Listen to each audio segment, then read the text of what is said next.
It's July 29th of 2026, and this is the Court Gallery.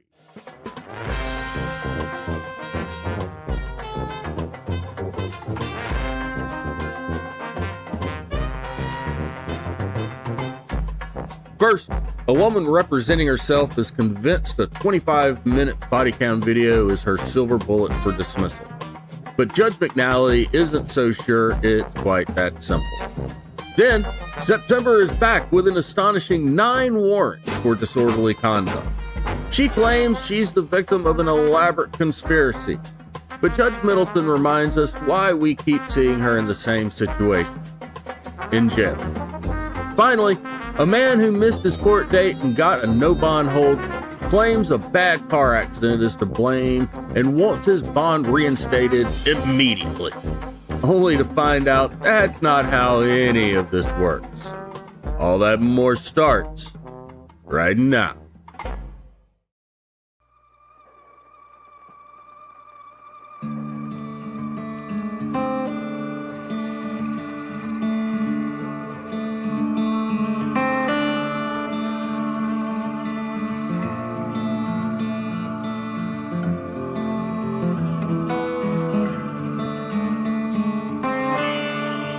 People against Shannon Sherrill, or I don't know if it's Cheryl or Sherrill Phillips, 263-150905A and B. Ma'am, you can go right. John, why don't you get those files off of there? So I'm going to have her sit there. You can have a seat right there, okay? Or you can argue with the podium if you want to. Either way is fine. Okay, I'll stand right from it. Okay. I did have a copy of that motion for you. I've read them. Your name? Shannon Phillips. And your name? Caitlin Carter and Jocelyn Township. Okay, you can go ahead and proceed with your motion, Ms. Phillips. So, good morning, Your Honor. Shannon Phillips on my own behalf. I am here on the motion to dismiss. And you still don't want a lawyer? No, sorry. Okay. Because you know I'll give you one, right? I just want to cover that. Yeah, that's my right. Okay. It's also my right to represent myself. You can represent yourself. I don't have a problem with that. Go ahead. Okay, I am here on my motion to dismiss both counts of hinder and obstruct a public servant. I am asking the court to dismiss these charges with prejudice because the officer's own body camera proves he was biased. His command. Do you have the body cam? Yes, sir. I did bring the USB with Officer McParland's body camera. Have you seen that, Ms. Foley Carter? Very different interpretations of the body cam. Okay. Well, I would like to see the body cam footage. So Heather, can I send her down there and you guys can get her set up where we can put it on the screen? I don't think we can do it through here. I think it has to be set up through there. Let me check with Shane. Okay. Yeah. She has it on USB. Is that what she said? Am I How correct? lengthy is it? It's 25 minutes. I didn't want to edit it or make any edits, but it is 25 minutes about. Jeez. I did create timestamps of the necessary him telling me to get out and then trapping me, not letting me leave, never telling me I was under arrest, him apologizing to the sergeant, saying Thank you. I had to go hands on her. I'm sorry, Sarge, I had to do that. She's claiming I pushed through the officer. My hands were up the whole time. And yes, I walked to the door. Okay, so let me ask you a question. Yes. Well, why isn't this a fact question? Why isn't this for the jury to decide, or me if there's a bench trial? We can go to trial. You don't have to dismiss. We can go straight to trial. I'm okay with that. And I'm ready to move forward. Okay. So you're going to withdraw your motion to dismiss? Is that what you're going to do? I mean, if you don't want to watch the video and you dismiss the charges after watching the video, then we can go to trial, sir. Hey, I don't want to argue. I don't want to fight. No one. I'm not hang on. I'm not arguing with you. You take me as arguing with you? No, I'm just saying, sir. I don't the back and forth. Like I don't want to do it. But again, we can go to What do trial. you mean, what back and forth?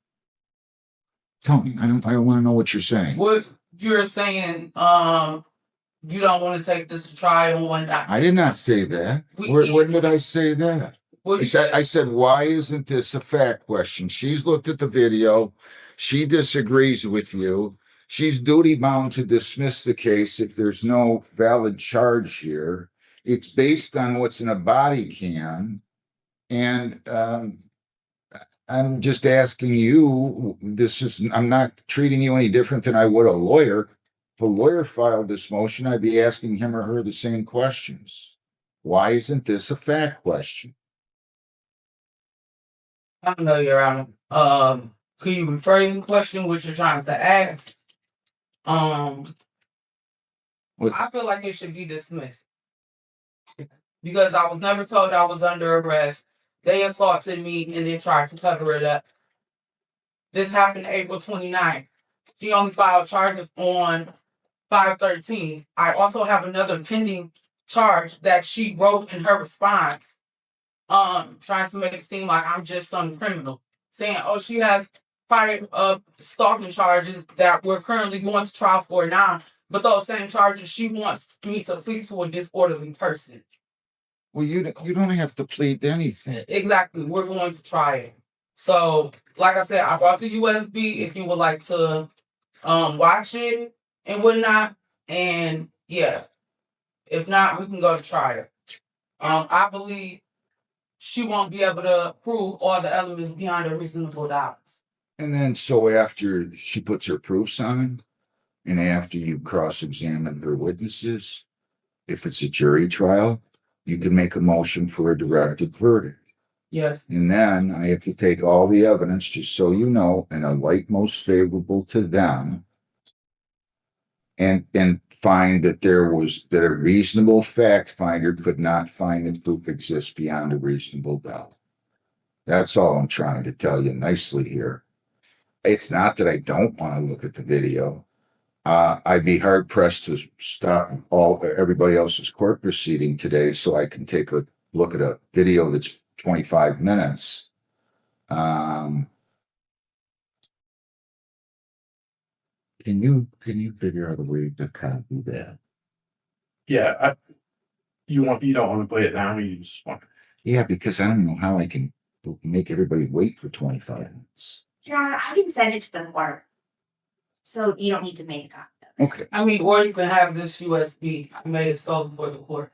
Well, I don't want to take your evidence from you here and be responsible for it. Here's what I'm going to do. This was an arraignment June 17th. This is July the 29th. Here's what I'm going to do. I'm going to set this for a jury trial, and I'm going to set it for a final pre-trial. So we're going to set a jury trial date right now. And then we're going to set a final pre-trial date, motion hearing date, the same. We'll do it at the same time. And I'll review the video before you come back for a body cam video before you come back, okay? Okay, and then just so you know, I have trial with Heston August 6th and 7th. Judge Heston. Mm-hmm. Yes. That's fine. Give me a jury trial date if you would, Heather. I'm sorry, when did she say she had the jury trial with Judge Heston? She said August 6th and 7th. We're not setting. Oh, okay, that's okay.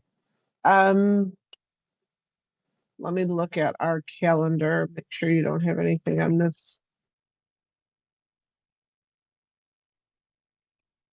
We have August 21st available. We have August 28th, I believe, available. Wait a minute. Let's do this. Let's pick the final pretrial date first, because I'm not going to be here in 2 weeks, right? So correct. So we could do okay, so our final pretrial we would have to do on the 20th. August the 20th. Yeah. And let's do this later in the morning at 11 a.m. Okay. And you send that to me, Ms. Foley Carter. CC her on your email, whoever you're sending it to. I'll review it, somebody, you need to give me that the day before, 2 days before, Sadie, okay? Can you make a note of that? And then, we'll set a jury trial date right now. When can I do that? Let's see, you have one September 11th already. Do you want to do September 18th? Who's September 11th? Wendy Augustinus. It's with me, Your Honor. What's that kind of case? It's a disorderly person. Is that likely to go? I will know today. We're gonna set this for September the 11th right now at 8:30 in the morning. Proposed jury instructions, Ms. Phillip. Now listen to me very carefully. You think you two can get along and prepare joint jury instructions? Are you going to be cooperative with her, Ms. Phillips? Yeah, that's fine. I'm always cooperative. I'm not suggesting you're not. You're fine. Just you don't need to come in with an attitude. I'm going to hear you. And if you deserve to win, you're going to win this case. Okay? If you don't, you're not. Period. Plain simple. But I didn't ask you to comment as to whether or not you're cooperative. I'm asking, I know there's some bad blood here. I can tell by the briefs, and I can tell how you've come in here before, in fairness. And I just want to make sure that you think you can get I can either have you do separate proposed jury instructions, or you guys can get together and submit a jury instructions that you both agree to, with the understanding, if you don't agree on an instruction, then I'll hear arguments on that in that regard, and I'll decide whether or not the instruction should be read. Can you get with Ms. Foley Carter? I'm sure we can. Okay. We've been talking really well through email, so I. Okay, good. All right. Now, listen to me very carefully. I mean, no disrespect with this. What is your highest level of education? From college. These people, they go to law school. They pass the bar exam. Then they work at practicing for years. Like, you wouldn't expect if I got hurt that I would hire you to be my doctor, or if I needed a tooth pulled that I'd hire you to be my dentist. I'm only telling you, you can think about it. You have every right to defend yourself.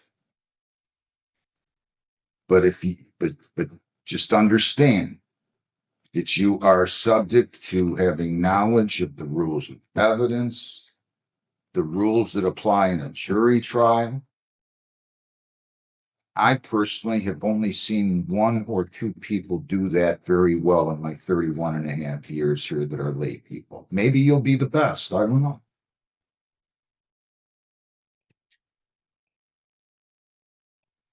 I'm just suggesting to you that you reconsider what I'm telling you, and that you consider allowing me to appoint you a lawyer. You don't want a lawyer? You can run these gamuts all you want.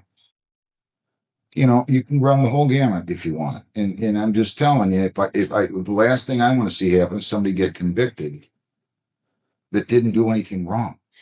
And that's always subject to a real possibility when they're doing something that they probably aren't equipped to do. You're not equipped to be a lawyer. You have the right. You have the right.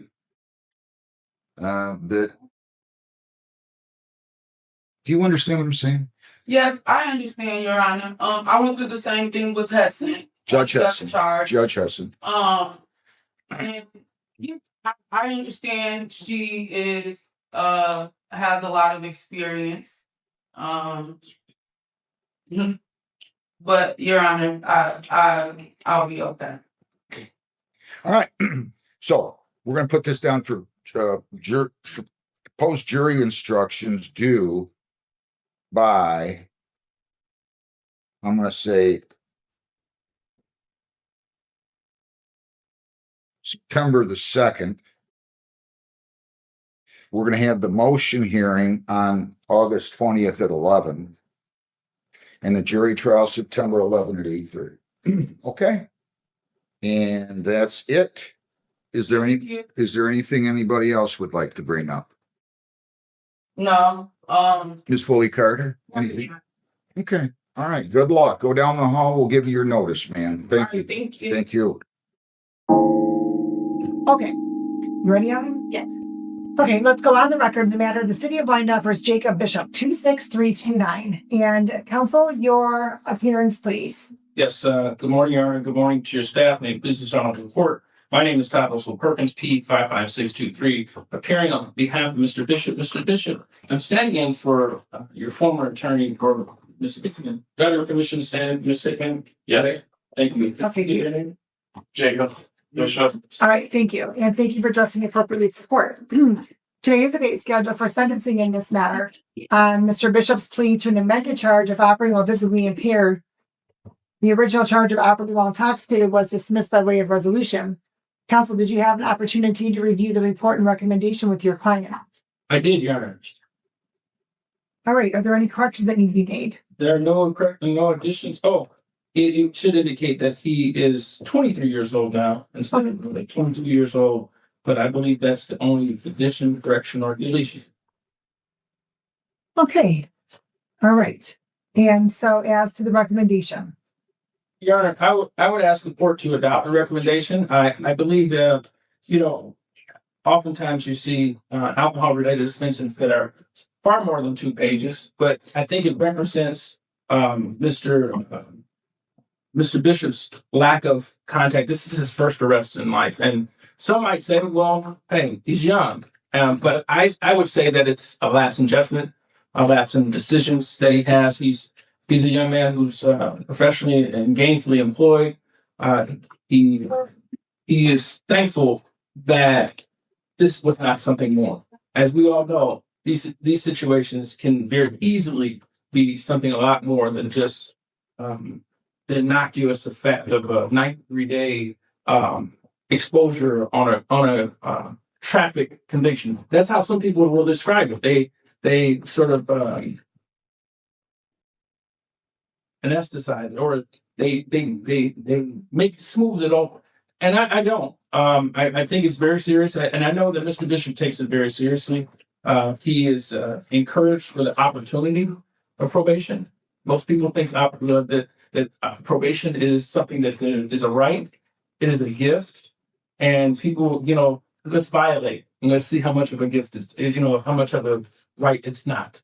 So I'm encouraged that we would, as it indicates in here, he is an individual who's eligible for probation. I think he is the type of individual that will take what you have with zeal and zest and will perform those obligations. And we'll be back in here if the court adopts a recommendation of 12 months, we'll be back in here in 6 months to ask the court, to show the court, you took a chance on me and this is what I can do.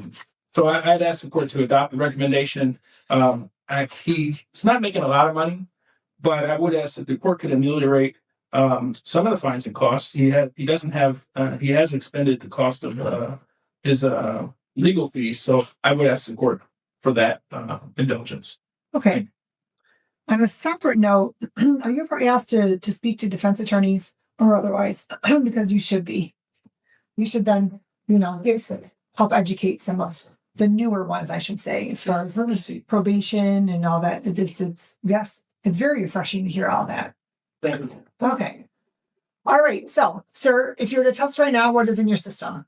Nothing. And how are you feeling with that?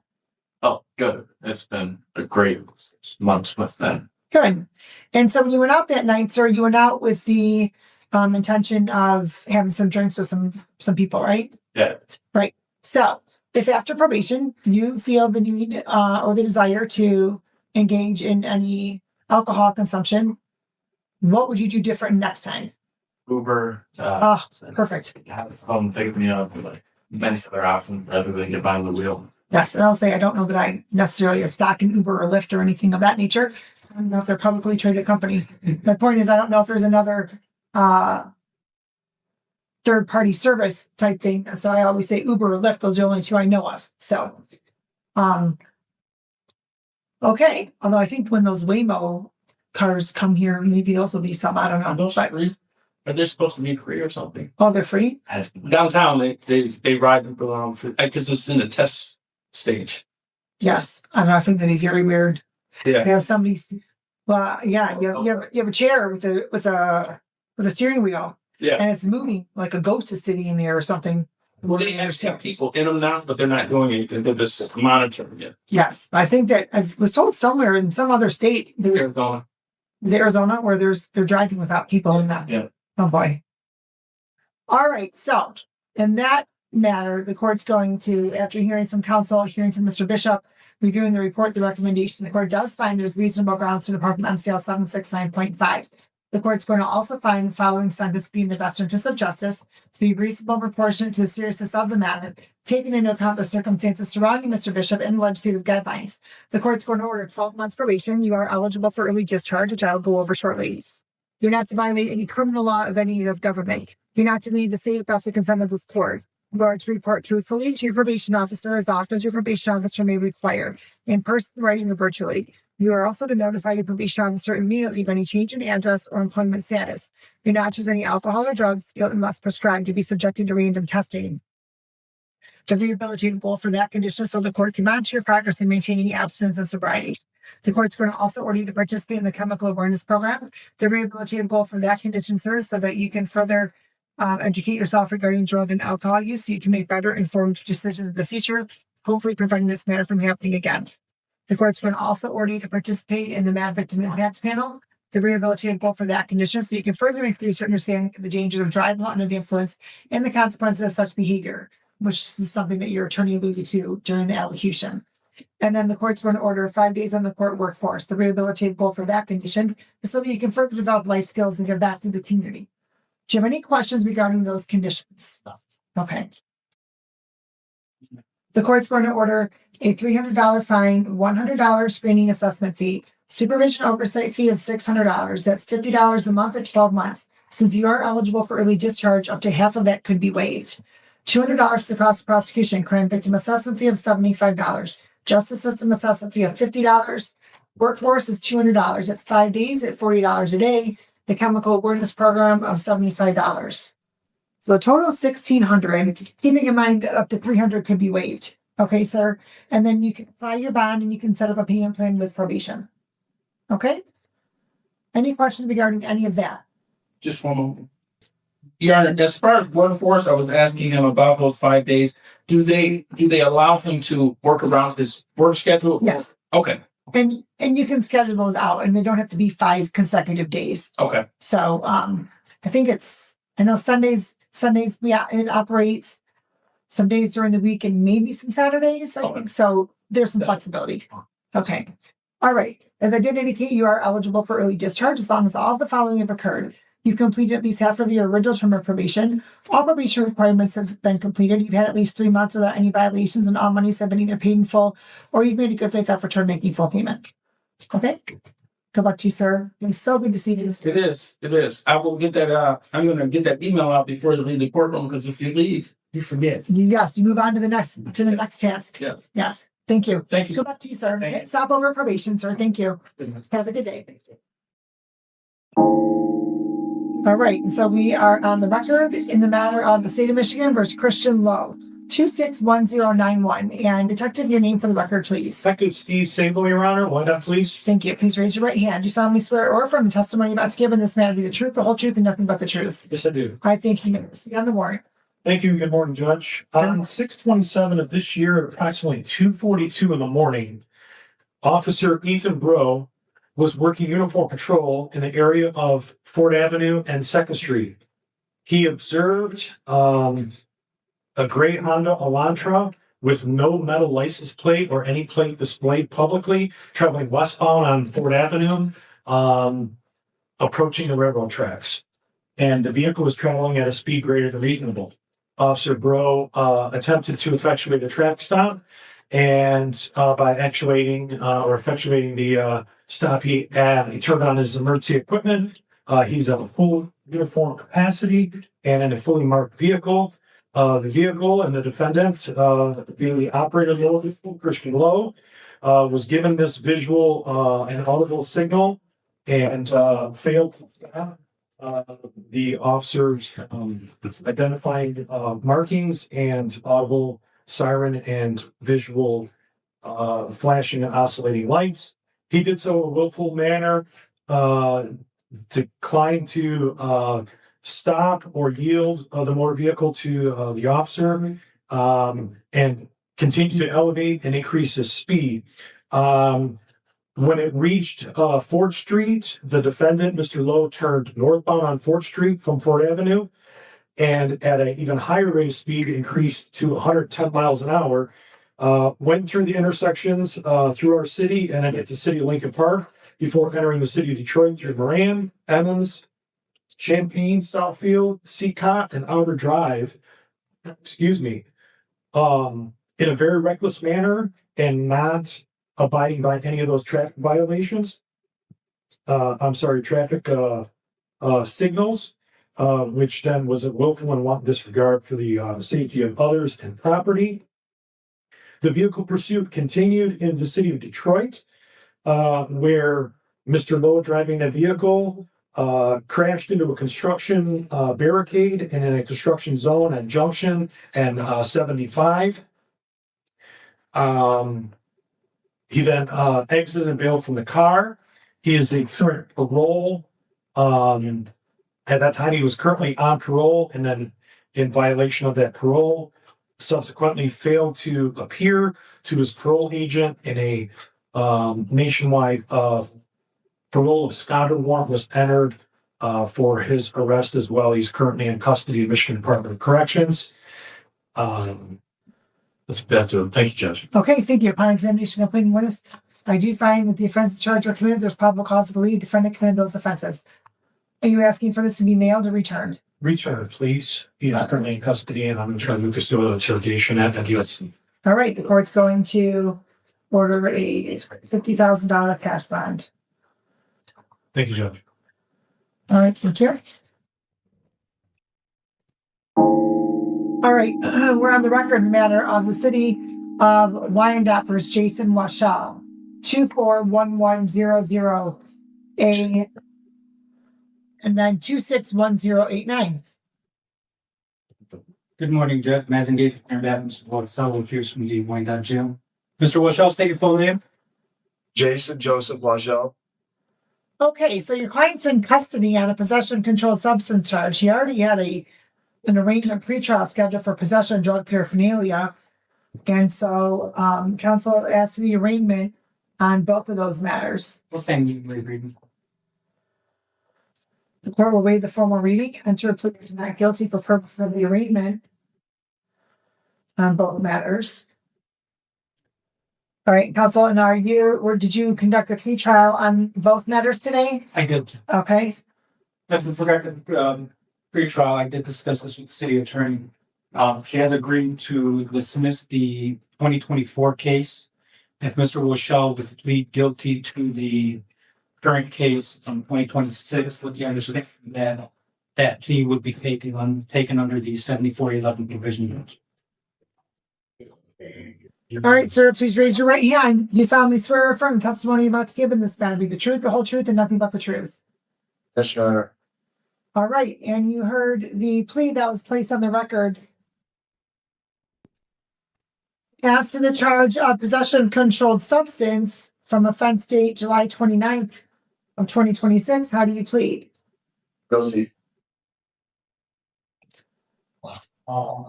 And you've gone over your advice and rights with your attorney, correct? Yes.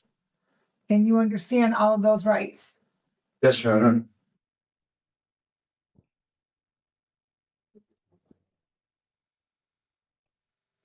You also understand, sir, the possible penalty as a result of your plea, whether in this Yeah. court, any other court, or administrative agency. Yes, Your Honor.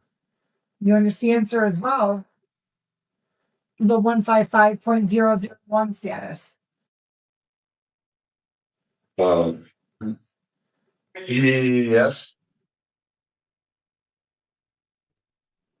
Knowing all of that, do you want to continue with your plea?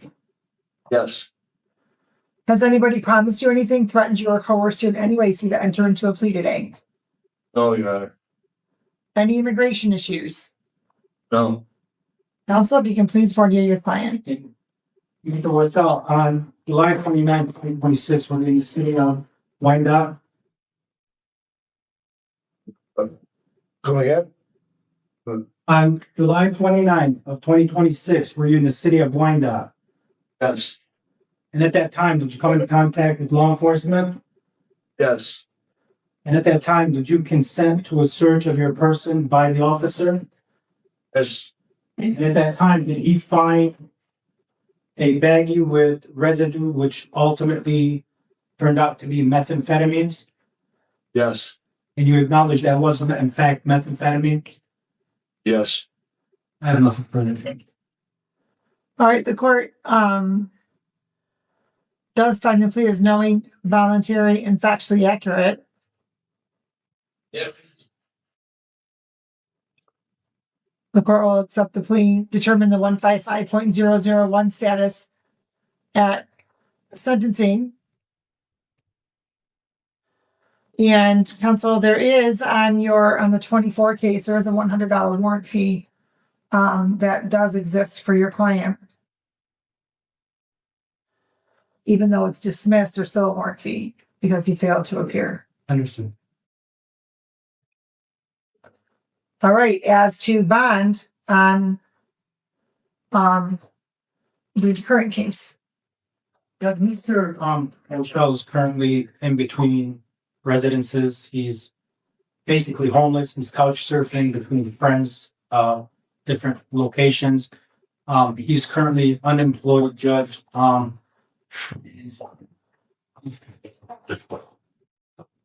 think the court would indulge us. We'd ask for a personal bond with a tether at this point, Judge, since he does not have stable residence and does not have any some source of financial income to be able to post a bond.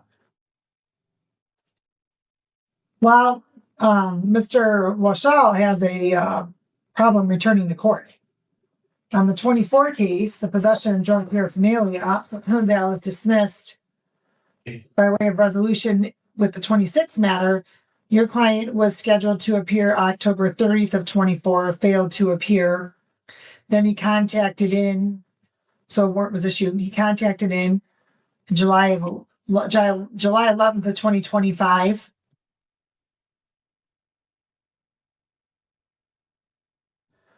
To notify him of the next date as your client requested on August 27th of 25. Failed to appear again. The court issued an immediate warrant, and then he didn't do anything to take care of it. Well, no, he must have contacted you at some point because we put it on the docket for today. And then instead of waiting for today to just walk in the front door, he somehow got himself in trouble again and got himself arrested. Sir, why aren't you working? I just started a job, yes, commercial and residential plumbing. Do you get paid daily or weekly? Daily. Which is part of the problem. Perhaps if you weren't paid daily, sir, then you would be able to help I can get yourself paid remain in weekly. recovery. I just Excuse started. me. Oh, sorry. Are you interested in treatment, sir? Well, what kind of treatment? Like, Drug treatment, sir. Drug treatment. Yes. All right. The court's going to order a $7,500 personal bond. You are not to possess or consume any alcohol or drugs unless prescribed, and you're to be tethered to treatment through the Wayne County Jail. What's that, sir? I gotta get tethered to the Wayne County Jail. Is that what you said? No, sir. You're going to receive a tether from the Wayne County Jail, and they're going to tether you to an inpatient treatment facility. Okay. All right. We'll see you back for your next, or we'll see you back for sentencing. So you'll get a sentencing date from probation. Probation will contact your client in treatment. Thank you. Let's go on the record in the matter of the city of Wyandotte versus Joseph Gilardi, 26567. Appearing on behalf and with my client, P33828, that appears on the DC counsel on his behalf. Sir, please state your name. Joseph Gilardi. All right, good afternoon, still morning, good morning. All right, and so council today's date scheduled in this matter for the pretrial, and you had an opportunity to speak to the prosecuting attorney, correct? Yes, Your Honor, we've resolved the matter. My client is going to plead as charged to possession of one count of drug paraphernalia. If that in fact accepted, the prosecutor's motion would be dismissed the companion case of possession of controlled substance. He's been advised of advice of rights, Your Honor, and I believe we'll be able to make a knowing, factually, and accurate plea. All right, sir, please raise your right hand. Do you solemnly swear or affirm the testimony you're about to give in this matter to be the truth, the whole truth, and nothing but the truth? Yes, Your Honor. Sir, as to the possession of drug paraphernalia, how do you plead? Guilty. You've gone over your advice of rights with your attorney, correct? Yes, Your Honor. And you understand all of those rights. Yes, Your Honor. You also understand by entering into a plea, you'll be waiving some of your rights. Yes, Your Honor. You understand as well, sir, the possible penalty as a result of your plea, whether in this court, any other court, or administrative agency. Yes, Your Honor. All right, now you currently on probation out of Macomb County? In Clinton Township, yes, Your Honor. Okay, so you understand this could affect that. Yes, Your Honor. Knowing all of that, do you want to continue with your plea? Yes, Your Honor. Has anybody promised you anything, threatened you, or coerced you in any way for you to enter into a plea today? No, Your Honor. Any immigration issues? No, Your Honor. Counsel, if you can please pardon your client. All right, and Mr. Gilardi, please keep your voice up for the record, okay? Mr. Gilardi, on or about April 30th, 2026, we're in the city of Wyandotte in the later evening, about 11:30 p.m. Yes. And were you operating a motor vehicle? Yes. Upon a police officer stopping you, and you had a consensual search, he found that in plain view in your back seat, you had some mouthpieces attached to some commonly known as whippet cans or some type of nitrous oxide. Is that correct? Yes. And those were yours, right? Yes. You attached them. The mouthpiece is drug paraphernalia. You're aware of that, correct? I have no idea, yes, sir. You're out now, correct? Yes, sir. I'm satisfied, Your Honor. The court is also satisfied the plea is knowing, voluntary, and factually accurate. The court will accept your plea to the count 2, dismiss count 1 per the plea agreement. Are you asking for immediate sentencing? Yes. All right. Yes, Your Honor. In fact, my client, as stated, is on probation in Clinton Township. He does have a matter in East Point, which is scheduled upcoming preliminary exam, where he's represented by counsel. Your Honor, as recent as yesterday, he was hospitalized for a dog bite, but he checked himself out against medical advice, and so he could be here to take responsibility for this and try to get a move on with his life and his cases that are pending. Is that all accurate, sir? Yes. Okay. I can't hear you, sir. Yes. Tell the court, are you working now? Yes. Where? At All Adults Construction. Full Okay. time? Yes. But recently did this dog bite. I was in the hospital for a few days and I was supposed to have surgery yesterday, but I left because I never got any email back from the Wyandotte. Well, hold on a minute, sir. When did you send your email to the court? I believe the lady at the hospital should have sent it either yesterday or the day before. There's something in the file, Your Honor. I think I saw a picture. It should have. I think it was yesterday or the day. What's today? The 21st. It's on that night. So it was on the 27th, I believe, that they sent. Okay, so this was just sent. Was there a request to adjourn it? No, not really, Your Honor. My client always wanted to come and resolve this. I can appreciate that, but if you have surgery scheduled, all you needed to do was send when you sent this via email, you could have requested an adjournment based upon surgery that you were having. But this just shows that, it shows you're impatient, but okay. I find it cost, Your Honor, you can kind of be able to find. What is the pending matter that you have in East Point, sir, that you have preliminary examination for? Is it another possession charge? Yes. When are you going to get it together, sir?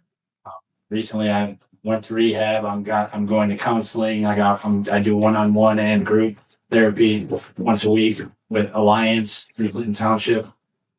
And majority voluntary. Is that correct, sir? Yes. How is that going, sir? It's going good. I'm actually glad I got myself into with a therapist and going to group. And also I attend AA meetings at the Eleanor Club. Okay. It's frequent, but So when you're having surgery, make sure you're informing your treatment team I haven't. So that whatever medications they're giving you for your surgery, that they're the non-narcotic ones. Yes, Your Honor. There are non-narcotic medications. And his mother appears in court with him today. She's been very supportive of him. Okay. The court does find that there's not reasonable grounds to depart from MCL 769.5. The court's going to order fines and costs only $100 fine, $100 cost, crime victim assessment fee of $75, justice system assessment fee of $50, $325 total. Sir, are you able to pay that in full, or do you need a payment plan? If I could just have a little bit of time, but I'll get it to you as soon as possible, then. Hey, sir, you're speaking in abstract. I need more specifics so I can put it in here. They're paying 30 days. You can pay it in full. 30 days, sure. Okay. I'll indicate by August 31st. If you can't for some reason, sir, things come in personally and ask me. Okay. Okay. All right. Thank you. Thank you, Your All Honor. right. You have a good day. You can stop at the window to get information about paying online as well. Okay. Good luck to you, sir. And we are on the record in the matter of the city of Wyandotte versus Evelyn Cook. 26769. Ms. Cook, please unmute. You can file this. Yes. Oh, I have a document. I don't have a document. Well, you know, if I may, 1 second. Well, Well, okay, we'll recall it then. you can call now, Your Honor, and I'll tell you what the document's supposed Well, I need the document. to be. Okay. I'm asking for withdrawal. I understand that, but I need the document. Okay. All right, we'll recall the matter of City of Wyandotte versus Evelyn Cook. 26769. Your Honor, General Law P 30758 on behalf of Ms. Cook. Ms. Cook, please, what's your name on the record? You have to unmute, ma'am. Evelyn Cook. Okay. And counsel? Your Honor, at this time, I'm asking to be allowed to withdraw as attorney for Ms. Cook. There's been a complete and utter breakdown of the attorney-client privilege. Ms. Cook, Relationship? whatever I said, yeah. I went with Ms. Cook yesterday in the Wayne County Jail. I've been provided the videos that she wished to see. I made sure that One she was. video and it was not complete. You see, show me a picture of me walking on a porch and walking back. No, you're saying muted. You do not interrupt the record. You do not interrupt when somebody is speaking. You have an opportunity to speak. Do not interrupt when somebody is speaking. You may continue. I think I said wrong. I'm asking to withdraw. No matter what happens, she and I will not be able to complete this matter successfully to either her any way she wishes this to be handled. That's all I have to say, Your Honor. I think that, as Ms. Cook has indicated, she told me yesterday, I don't want you as my attorney. You're fired. Did you lie? Again, ma'am, you have a hard time following directions. Well, I didn't get to speak and he lied yesterday and he was. Again, I stated already, you will have an opportunity to speak. Do not interrupt. Do not unmute unless you are asked to unmute. Your Honor, I have nothing else to say except that I'm tired of her saying I lied when I didn't. Thank you. I want to get out of this case. I believe that I should be allowed to withdraw. Okay, now, Ms. Cook, I'm going to ask you to unmute, and then I'm going to ask you some questions. Your attorney has made an oral motion to withdraw. Do you have any objection? Ma'am, when I say don't interrupt, I mean don't interrupt. Allow me to ask the question and finish before you answer. Do you have an objection to Mr. Goldpaw withdrawing from this case? No, I fired him. He's not withdrawing. He was fired for lying. Ma'am, again, so the answer is no, you don't have an objection. Okay. He was fired. Ma'am, the answer is yes or no, so you don't have an objection. No, I don't. But he didn't withdraw. That's what I'm saying. I fired him. All right, well, we have multiple other attorneys here that can that you can speak with, ma'am. And so we'll see if you can speak to somebody today. Okay? Thank you, Your Honor. All right. Mr. Popa is removed from the case. Thank you. All right, thank you. Let's go off the record for a moment. Mr. Serrano, are you in the waiting room? Did you log into the waiting room? For what? Zoom? I talked to my client, Mr. No, counsel. So you're not on Zoom? That's somebody that's trying to copy you then. Unless Mark zoomed in, logged in. Mark is. Okay. Yeah, if you want to talk to Ms. Cook. Your Honor, I think Ms. Cook fired me once as well. Well, we're running out of attorneys, so if you're fired and you were fired, you're gonna have to. I'll find out from her if she wants me to represent you. Okay. I will speak to her, but I do have someone in custody there on the No, I right. think she's in the breakout room. You ready? Are you serious? What did they say? It's not heavy property. There's no way I'm representing myself. Stand in for us. We're friends. Well, she told me, F you, and everybody's a liar and mine not. It was like hiring my own lawyer. That's what she said. Well, good for her. Yay. I'll buy dinner. Good morning, sir. You're Jason Eugene Kiesler? Kessler, yes. Kessler, Your yes. I knew that. Kessler. You're charged with operating while intoxicated. You're here with your lawyer, Mr. Rizzuto, and the time for sentencing on that charge is right now. The city attorney is not here, have not provided any input, but Priscilla Walton from the probation department is here. She prepared the screening report. Mr. Rizzuto, what would you like me to know? Thank you, Your Honor. I would just like to note for the court that Mr. Kessler, he is a veteran. He did serve our country. He has been engaged with counseling with the VA since this incident happened. He has been sober since this incident happened. He's a contributing member of the community. He coaches his son's little league or baseball, but baseball team. He's very engaged with his son, who is 8 years old at this time. He has been the past 5 months without a driver's license, which has caused some hardship for him as far as getting his son to and from school and back and forth to those baseball practices. I would like to note that he receives his medical care in just south of the border in Mishawaka at the VA, just so the court's aware if there are any travel restrictions moving forward. He mentioned to me that he's kind of been the driver of the family. The son is young. His mother is here today. She drove up actually from Pennsylvania to help him get to court today. So he does have some support. He has some strong support.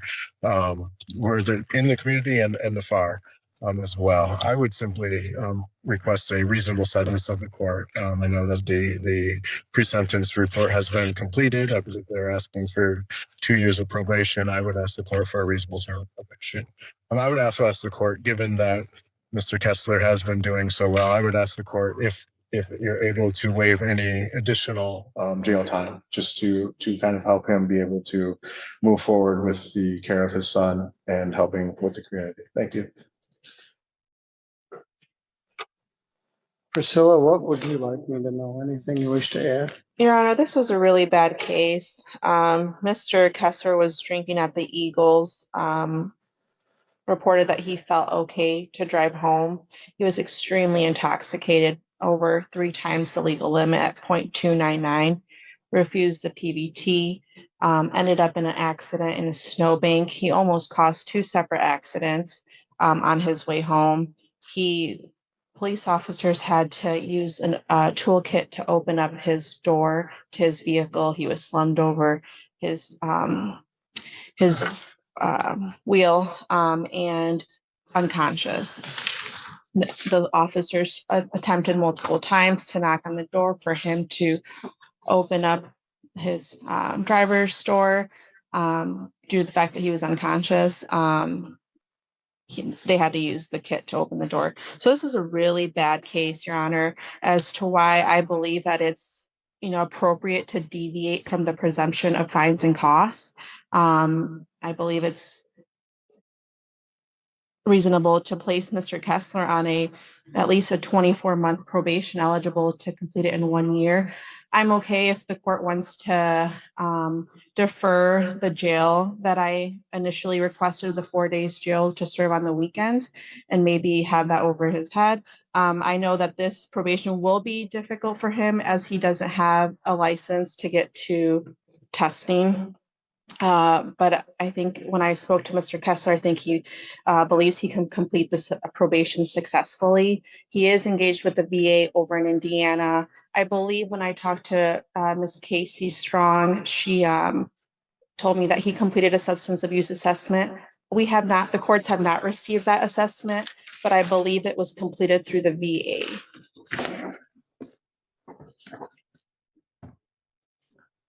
Mr. Kessler, what can you tell us about that? What are you doing with the VA? We don't have any sort of. I have the reports from my last counseling session and the initial with me today, Your Honor. All right, that's helpful. Now, your mother's here from Pennsylvania, so you're from Pennsylvania originally? Yes, Your Honor. That's where you did your union pipe fit job? Yes, and I've worked out here. I was sometimes required to travel. You have a previous conviction from Pennsylvania from 2013. It's not listed in the report, but this isn't your first drunk driving charge. And when somebody has this much of an alcohol problem, you can't get to a 0.30 unless you have a substantial alcohol tolerance. And those people generally don't go through life without getting in contact with law enforcement. You lost your license, then you got some Pennsylvania no license issues back in the teens, 2017, and this one. So this was a Wednesday night, February 11th, right in the middle of a snowstorm period, probably the worst part of last winter. This case makes me concerned about the Eagles. I would hope the prosecutor or somebody shares this police report with the Eagles about who they're serving and how much they're serving.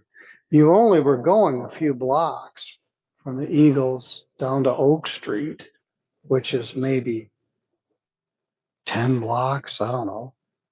But you almost killed yourself and several other people on the way there. You were in a Tesla, so they couldn't get the car open. Did they end up breaking the window? No, Your Honor. Nothing was Said broken. they used some sort of entry device or something. Anyway, I'm ashamed that they let you get that drunk and then drive away from there. You almost had an accident in a parking lot. You almost hit somebody coming out of the parking lot. You almost had a head on a couple times. Someone was following you. So this was not a good next day. So your lawyer represents you haven't had anything to drink since this. Tell me about that. You don't just turn it off like a switch. Did you go into a rehab inpatient program? No, Your Honor, and I do stand corrected. I've corrected this statement a couple of times. The day I got home, I did have 1 or 2 beers. So whatever day I got, and then the next morning I woke up and just decided, because I asked questions to the people what I had. So I don't understand what happened between when I left there and when they found me. I didn't know how I got there. Well, here's what happened. You were a 0.30 blood alcohol level. That's what happened. Your blood was 2.5 times the legal limit. That's what happened. And you need to accept that. It's not you were kind of sober and you were playing pool and you were fine.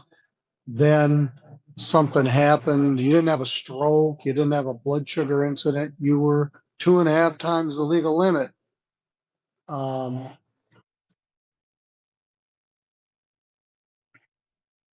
That's the reality of it.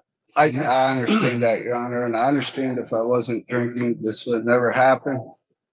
What I don't understand is I don't know if the timeline, if I may have went home and consumed more and decided to go back to the Eagles for some reason. I don't know. Well, someone followed you right from the Eagles to where you went in the snowbank. That's what I'm saying, Your Honor. I mean, what the Eagles may have served me might have been fine. I may have went home and consumed more. Because I don't remember. Went back, they were closed, went to leave, and then everything happened. I think you're covering for the Eagles. So don't. I think you drank at the Eagles. You were very drunk. You got in your car. You almost hit somebody coming out of the parking lot. They followed you down Hoffman Street till you went in the ditch. They were looking for you. The people had called it. So the Eagles needs to be careful about who they're serving, how much, and hope this is a wake-up call to them. Anyway, I'm glad you didn't hurt anybody or yourself. Is the mother of your child also in the home? No, So you're a single dad? When he was 9 months old, and I had another daughter. So when she got on her own, I moved out here to be near him. All right. So does he live with you? It's pretty much 50-50. I have him all summer, all day till 5:30, some overnights. And all right, so you had a child with this lady and she lives here, and so you moved here to be near your son. She lived a block away from me when I met her. But her family's from here. So she came here on vacation, never came back. Well, I respect that. You moved to want to be where your son was, to be a dad. So this is an okay place to live. You can make a life here and be happy, and there's VA services, and you live in a nice neighborhood, and you got a nice car, but you can't drink alcohol. All right, I kind of cut you off a couple times. I'll let you say anything you want to tell me. Is there anything else you want me to know? No, Your Honor. What branch of the service did you serve in? United States Marine Corps. And where were you stationed? Camp Lejeune, North Carolina. I was deployed to the Mediterranean, Bosnia, Kosovo. I was the most deployed unit 2 years in a row. I fought fires out west, wildfires in 2000. Norway, Japan. I was all over pretty much on. All right. Thank you for your service. How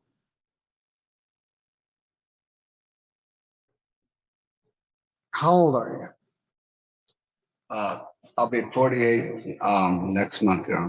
Why are you retired? Neck, back, a lot of pain issues. I can't wear a hard hat. I am retired disabled from the pipe fitters. All right. Pipe fitters do a lot of this. Yes. And they have shoulder and back and neck issues. So you're on disability? Yes. I guess I didn't understand that. I thought it was just a retired disability. just from my pension. I don't collect Social Security. All right.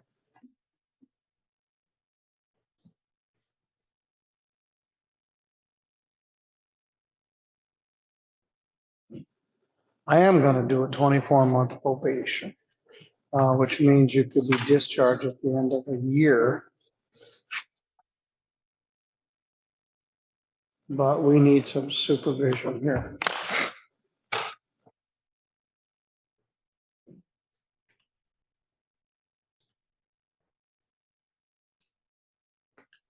There's a $300 fine, $75 crime victims' rights fee, a $50 state minimum fee, a $100 screening fee, $150 attorney fee.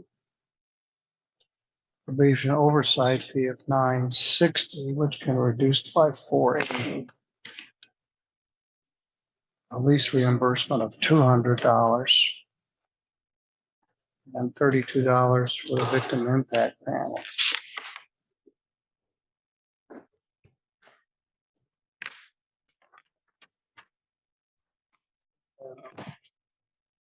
300 plus 125 plus 100 plus 150 for the attorney fee.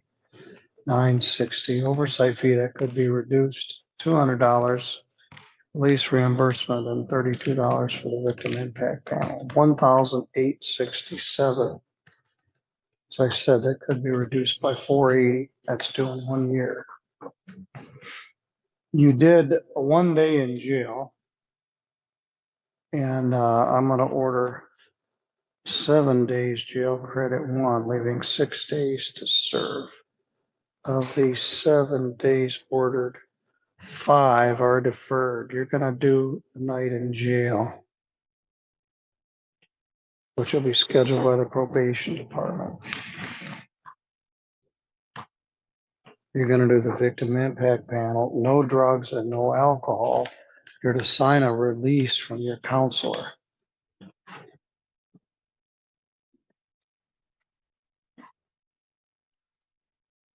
It's hard to live around here without having a driver's license. It just is. We have a bus. You could get back and forth to work, but simple things like going to Myers for groceries, that sort of thing. You can't drive.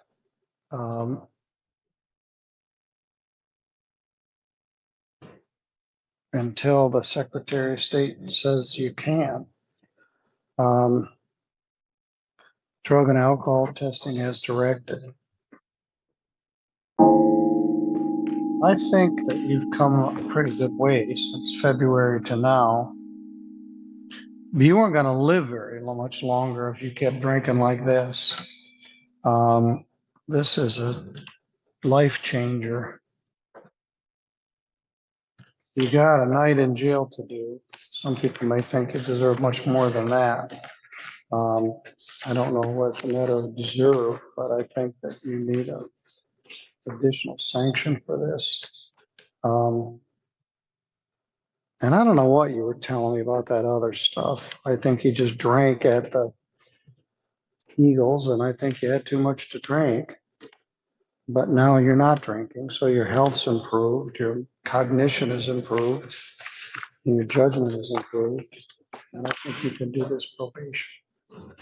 I want you to go with Priscilla Walton, and we'll get you plugged into your probation. You're free to go. Your Honor. All right, they just walked in and handed me this pile of 10 files for 1 minute notice. I'm not even, I thought the magistrate was going to do these. 1, 2, 3, 4, 5, 6, 7, 8.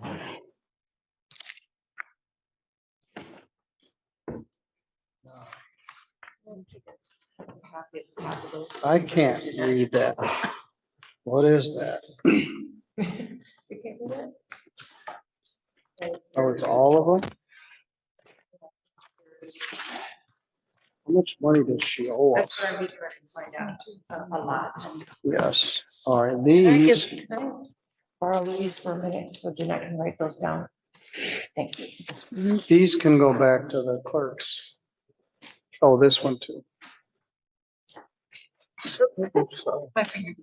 All right, well, Jeanette or Miss Jackson, I inquired of her jail staff how she's doing, and we'll find out here in a minute. They thought maybe we might need to wait till this afternoon. In the message, just because the case number, how much you get. Good morning. She back? Ms. Knowles, can you hear me? Yes, Pendleton. All right, I'll be with you here in just a minute. Ms. Jackson is here with us also from the Public Defender's Office. You know some case history back? Yes. Right now. Ms. Knowles, you got picked up on several open warrants you would kept getting these tickets and then you wouldn't show up for court. Then they'd give you another ticket and you wouldn't show up for court. Then they'd give you another ticket and you wouldn't show up for court. And they all just sort of piled up. Eventually, they got warrants and they all got served last night. How did you come to get arrested last night? How many? I was told that there was only 2 warrants. There's 7 or 9. I'll tell you about them here in a minute. I have 7 or 9 warrants. Yes. Well, how did you get arrested last night? I was in Portage walking. I was walking. I was walking to a friend's house. I don't have a vehicle. I lost everything I owned, and I'm trying to get my life back together. There is not 7 or 9 warrants, Middleton. There was only 2 warrants. This is what I'm talking about. Somebody is falsely detaining and calling the cops on me. It has happened over and over, and I'm so tired of it. I'm not even doing anything wrong. I'm not. All right. Well, please, I ask that I can be PR'd out so I can get to my friend's house and I can make it to court. Please. all right. Well, let's talk about these one by one. I'm just trying to get my life back in order, and I've been doing well. I'm happy. Well, your life is in disorder. That's clear enough. Somebody is calling in. Let's see if, just a minute. Let's see if they put these in my queue.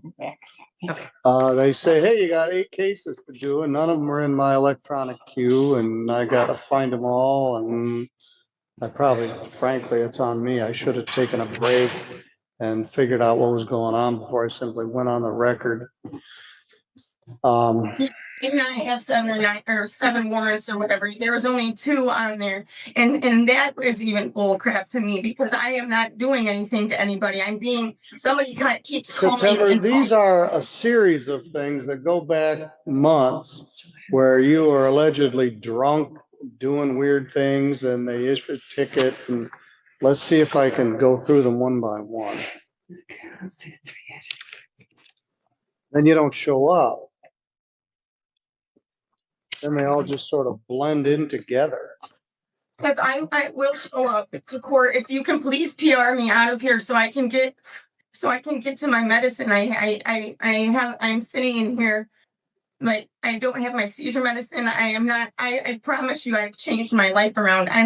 Somebody keeps falsely putting. It would certainly be helpful if these cases were on base. I'm on a scavenger hunt for every one of these. Let's start at the first one in time. May 19th, June 5th, May 20th, March 11th,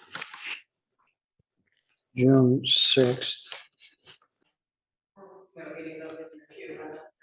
March 2nd. No, that would help a lot. April 7th.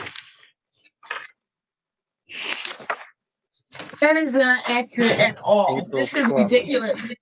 Somebody is false detaining me. Somebody keeps false dispatching me.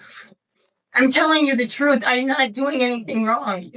April 15th. There's only 2 of them. There's only 2 warrants. Well, you're incorrect. You got a bunch of tickets and then you didn't show up and they would issue a warrant and then you'd get another ticket. Let's see if they put these in my queue. As I said, I probably should have waited to do this, but I didn't want to hold up Miss Jackson from the public defender's office. So it's on me. They gave me the files and they weren't really ready to be dealt with. All right, they're not in my queue. There they are. All right. The first one in time is 263860M. That's not in my queue. Only 4 of the cases are in my queue.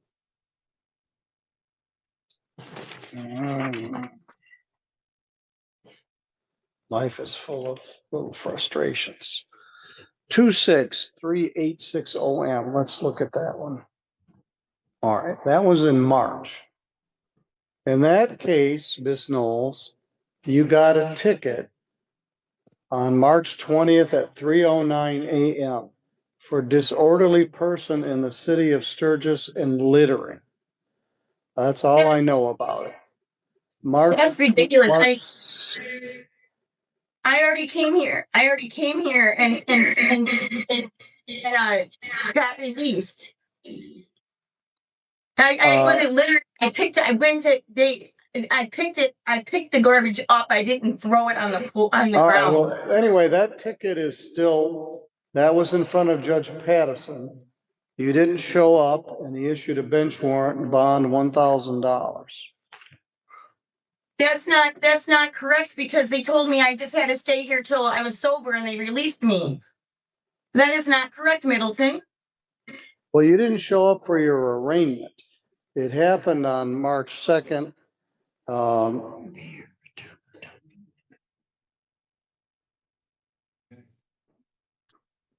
Bond set by Judge Pattison at $1,000. That's March 2nd. That's the first case. All right, let's look at the next case. This is very tedious here, but I'll try to. The next charge you got was March 11th.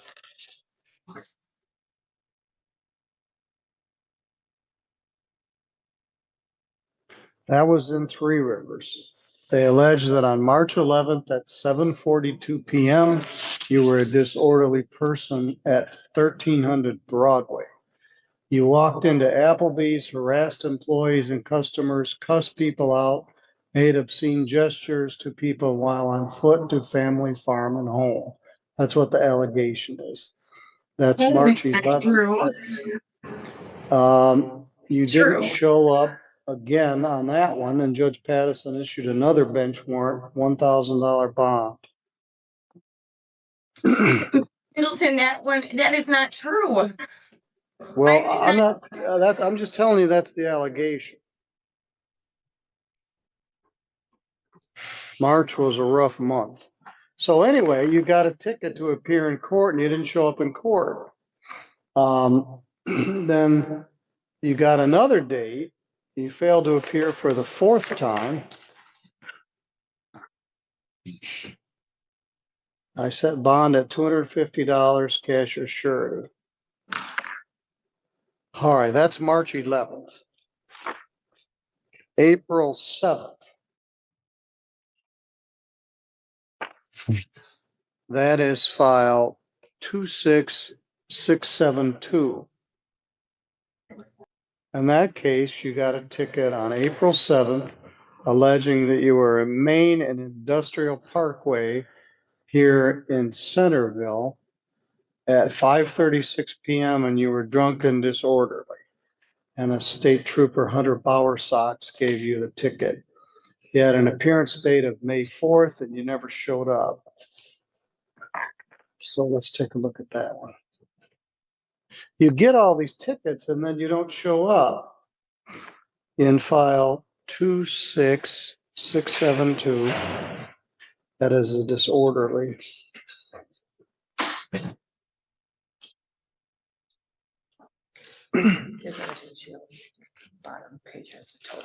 All right, thanks.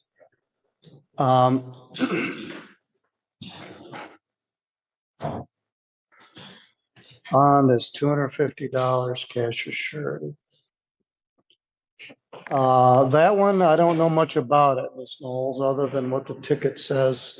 5:36 p.m. Main and Industrial Parkway. I don't even recall that. That's over by Yoder's. Drunk and disorderly. Anyway, you didn't show up to court on May 4th. Then you got another one, 26670. That is April 12th. The problem is these warrants didn't issue. So you get a ticket, you don't show up, we do a warrant, they don't do the warrant. Then they see you again, rather than arrest you on the warrant, you get another ticket. And then you don't show up on the ticket again. Every one of these 4 separate incidents so far, you missed a court date. At least one. This is not accurate. I'm telling you, they keep putting wrong information into the computer or calling the cops on me. I'm not even doing any of those things. I'm not doing nothing wrong. All right, well, let's talk about the next one.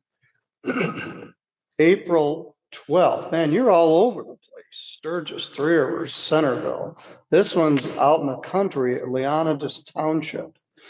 April 12th, Olney Road and Pleasant Road, 8:46 p.m. Drunk and disorderly. Ticket from same trooper, Hunter Bowersox, who just saw you a couple days before. That was out in the country, out in Leonidas Township, way out in the. That didn't happen. Say that again? This is not accurate. This is not right. All right. Well, I'm just telling you what the charges are. Bond is $250, cash or surety. You were supposed to appear for court on May 4th on both of those tickets, and you didn't show up. All right, that's through April. Now we get into May. May 19th. File 26983. OM. Another trespass case. 10:18 a.m. at the Three Rivers Fire Department, May 19th. Trespass. I can't even tell. That's all it says. You were supposed to appear for court on May 19th and you didn't show up. Failed to appear again. $250 cash or surety. I can't tell. 10 o'clock in the morning on May 19th at the Three Rivers Fire Department.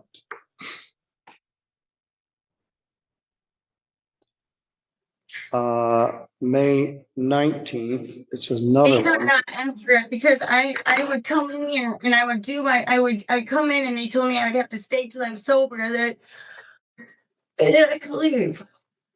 And then they released me. They said you just gotta blow zero. And The next one is 1:42 a.m. on May 20th, April 20th.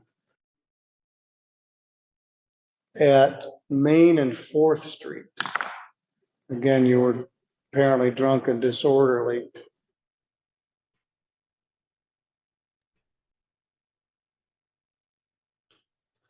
All right. Again, you got an appearance ticket. You were supposed to appear on June 9th. You didn't come on June 9th or June 2nd. So another bench warrant issued for your arrest. So that's 1, 2, 3, 4, 5, 6. Number 7 is 26982. That is also May 20th. No, that is 982. What did I just do? 983. 982. The next one is June 5th. That's 2611. That is 8:24 p.m. Main Street and Portage Avenue, right downtown on June 5th. Bond $250 cash assured. Disorderly conduct. There's no note on it. You were supposed to appear on June 23rd and you did not appear. File 261132 June 6th. When I walked up to that police officer yesterday, there's only 2 warrants. That is not accurate. Somebody is false dispatching on me, putting All right, things well, into the the. next, Miss Knowles, every one of these is you. It's not some secret imposter. You're bouncing around like a ping pong ball in a bingo machine or a cork in the ocean. You're just having a rough time. This one is at 10:40 at night at Arizona Boulevard in Three Rivers, or later in the day than the other one. You got another drunk and disorderly, and you didn't show up for court. And I have somewhere I can stay now. I have somebody that can help me, and I would like to be PR'd out of here, and so I can get my medicine, please, and do what I'm supposed to. I will not be. Well, we're not done yet. I can. All right, I'll give you just a minute. The next one is June 15th. That is file 261217 SM. This is under state statute. So I'm going to take a look at this one. Middleton, I've lost my mother and my brother, and I'm just trying to get. I'm aware of that. I'm aware of that. And I know you don't mean disrespect by calling me Middleton. A lot of people call me that on the street, but in court. Your Honor, I'm sorry. All right, this one's in Constantine, June 15th at 7:06 p.m. September was standing outside the Harvey House bar and then entered after told not to come back by Officer Lusby and Officer Cole, or Officer Lusby. So that is a trespass in Constantine. They released me. They took the fireman went up there and talked to him. This is not accurate. I'm telling you. All right, bond on that one is $250 cash assured. Miss Knowles, they keep listing your address as 602 Millard. You haven't lived there in several years. No, I don't even know what you're. And I'm just trying to find a place. I found a place. I have a place I can stay. This is ridiculous. Yes, I agree. Miss Knowles, you're a mess. You keep showing up drunk at these places, and you're in Burr Oak, you're in Leonidas, you're in Constantine, you're in Sturgis, you're in Three Rivers, you're at Applebee's, you're at the Harvey House, you're at the hospital, you're at downtown Three Rivers. You got 9 tickets and you didn't show up for any of them. I don't know what you thought they were, just a birthday party invitation or something. Anyway, you've got a bunch of cash or surety bonds. I'm going to appoint an attorney. Can you please, can I be PR'd out of here so I can get my medicine, and I have a place I can go, and I will be at Horace. I'm telling you, I wouldn't lie to you. All those are not accurate. I'm going to set an attorney pretrial for August 4th. That's next Friday. Somebody's going to get all of this. Miss Knowles, no, I'm not going to give you a PR bond. You're all over the place. You're a giant public nuisance. You're a danger to yourself. You've got hundreds of dollars worth of other unpaid tickets from the past. And in every single one of these cases, you failed to appear. They give you a ticket instead of taking you to custody, or they take you to jail and let you out. They give you a date to appear in court, and you don't appear. You've got serious mental health issues, and you've got significant substance abuse issues. I'm going to ask Miss Frank and Pivotal to get in contact with you right now into jail. We need a plan for you to get out rather than just dump you out on the street. I'm going to mute your microphone because I'm going to talk now. We need a plan on what to do with you rather than just let you float around in your homeless state of disrepair. You need help, and I'm going to try to get Pivotal plugged into this, try to figure out a plan.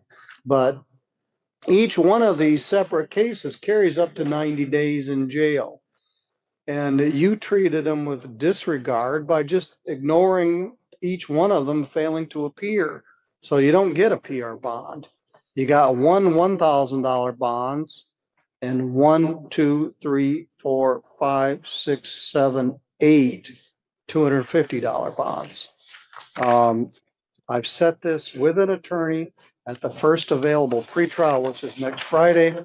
I'll reach out to Pivotal, see if I can get Ms. Frank to meet with you at your jail and get some sort of an actual plan where you are being treated, where you are taking your medication, and where you have some place to live. So I will see you next Friday morning. All right, Ms. Jackson, thank you for being here. There wasn't a lot to say in that. We just need to get the case on track. All right, well, that was an unexpected, unpleasant surprise, but she's right where she needs to be.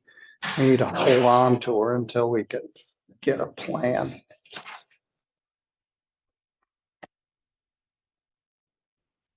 Mr. Bauer, are you here on a show cause?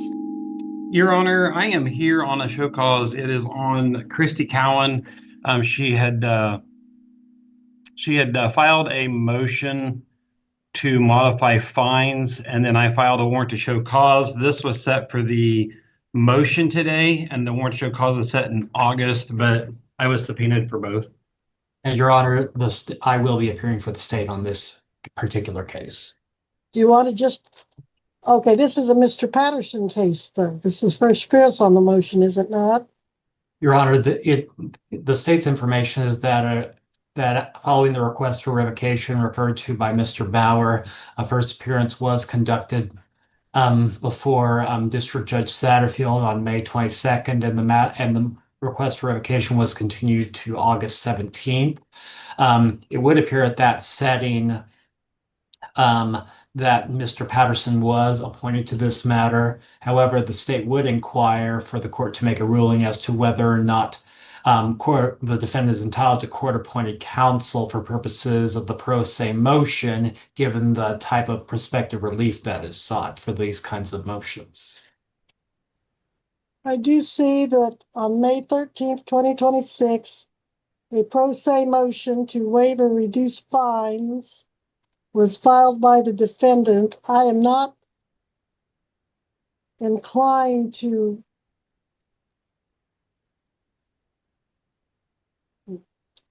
my initial response is to not be inclined to appoint an attorney for this kind of motion. Then I see 2 days later, the request for revocation of probation was filed. And then a warrant to show cause was filed 3 more days later. But then I do see on May 22nd, counsel was appointed. And Mr. Patterson typically does not appear at this docket. We set him over to a Monday to accomplish his representation.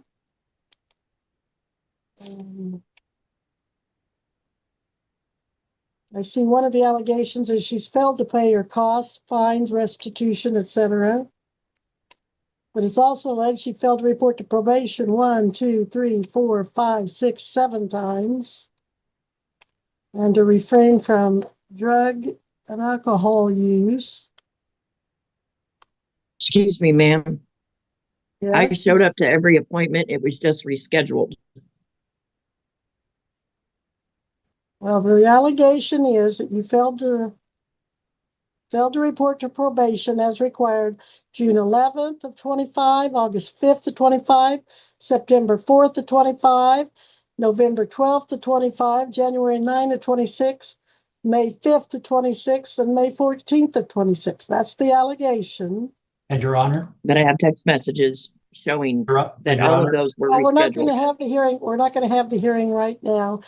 And she is entitled to attorney if we're going to address revoking her probation. What I would suggest that we do is just set both of these on the same day. What is your response to that, Mr. Regier? Your Honor, for purposes of the record, the state would have concerns of just addressing the request for revocation of probation, given that she does have court-appointed counsel for purposes of that, at least. If the court is inclined to continue this matter, both the pro se motion to the same date as the request for revocation of probation is currently set before this court on August 17th, the state would not oppose that. All right, so is there any way we can do that any sooner than August, what was it?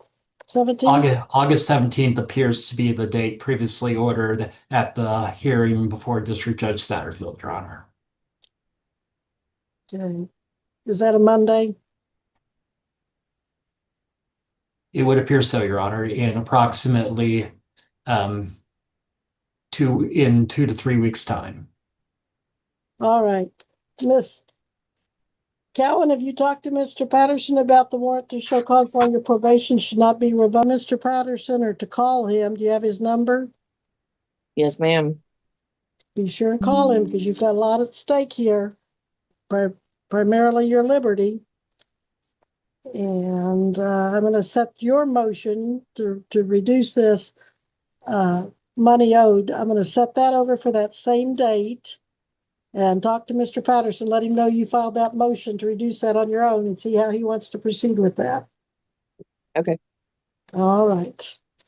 Mr. Bauer, anything you want her to do between now and then? Any special direction? If she would report, she was told when she was arrested, she needed to contact me to schedule another report date. And the only thing I heard from her was, there's a warrant still out for me that's been taken care of. Can you make sure that's not out? She has not reported as she was told to. I wasn't told. I was told that my next report date or whatever was on July 29th today at court.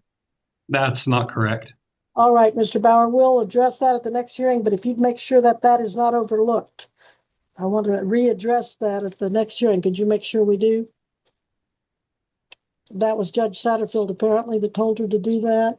I told her, she came and reported to me and was Okay. taken into custody. And I told her at our meeting to contact me so we could get her reporting going, continue her reporting. And she has not contacted me to schedule her next meeting. You didn't schedule one when I called you. Stop. Oh, sorry. He is your probation officer, not your sibling that you can get in an argument with. And so you need to be showing, well, your attorney can tell you need to show him respect. And you need to follow his advice because he's here to help you succeed. And if you don't do what he says, you're probably not going to succeed. Okay, but you call Mr. Patterson as soon as this hearing is over. And Mr. Bauer, do you want to tell her a specific time to report? Or just have her call and report? If she can call me this afternoon at 2 o'clock. You've got a 2 o'clock telephone appointment today with Mr. Bauer. Do you need his phone number? No, ma'am, I have it. Okay, very good. And what are we doing about bond here? Your Honor, while it would always be the state's preference for addressing these types of matters, at least insofar as there are matters to which the defendant is entitled to court-appointed counsel and there does appear to be a $1,000 bond. It looks to be professional surety by the state's records. If the court is continuing the same, the state would inquire if the court wishes to order as a condition of bond that the defendant appear in person for the next hearing, given the procedural history of this case at present. Not only procedural history, but local court rule is that you will appear in person, Ms. Cowan, on this type of matter. So you need to be here in person at the Butler County Courthouse for your warrant to show cause and your self-motion August 17th, 9 a.m. I think actually Mr. Patterson likes you to be here at 8 a.m. So I'm going to order that you be here at 8 a.m. unless he tells you that 9 o'clock is acceptable. But I'm continuing this at your request. I'm continuing the bond with all existing conditions that are written on the bond and the added conditions that you go over to Mr. Patterson's office or call him as soon as this hearing is over, and that you contact Mr. Bauer at, you said 2 p.m. today, sir? Yes, Your Honor. If you fail to comply with those orders, it could result in a bond revocation and staying in jail until this is all resolved. There's nothing further. ma'am. We'll be in recess. Ms. Cowan may go to Mr. Patterson's office or call him. All right, now then, Miss Deputy Caulfield, who do you have there? I have 5 people. To start, I have Gary Jones. He's 86 years old. He's hard of hearing. His daughter is standing behind him to help him hear a few things.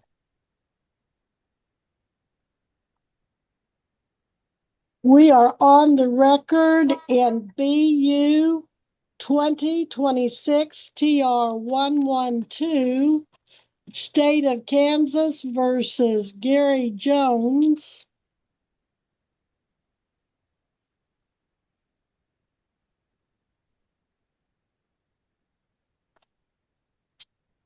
Well, I can't do it. Is it too loud or does it need to be down? I can't hear you. Yeah, if you need to get in front of him so he can you hear me, sir? No, ma'am. Are you Gary Jones? Are you Gary Jones? Say yes. Yes. Okay, you are here, Mr. Jones.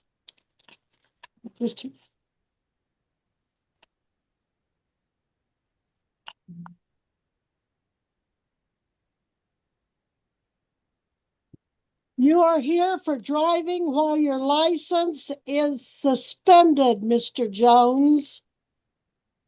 Did you hear me?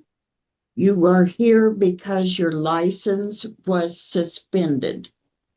Say yes. I what? You're here because your license was suspended. Yes. Yes. This is called a Class B misdemeanor. You want to tell him that? It's called a Class B misdemeanor.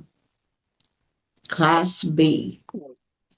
That means that if you were to be convicted, the most you could be charged with is $1,000 fine and 6 months in jail. Probation is an option. If you are charged, you're convicted. If he's convicted. If you're convicted, it's a 6-month probation. It's up to 6 months in jail with the possibility of probation. Okay. Let's try that. Yeah. 6 months in jail with the possibility of probation. Just for 6 months. Yeah, just okay. And you could also have a fine up to $1,000. Dad, a fine up to $1,000. Okay.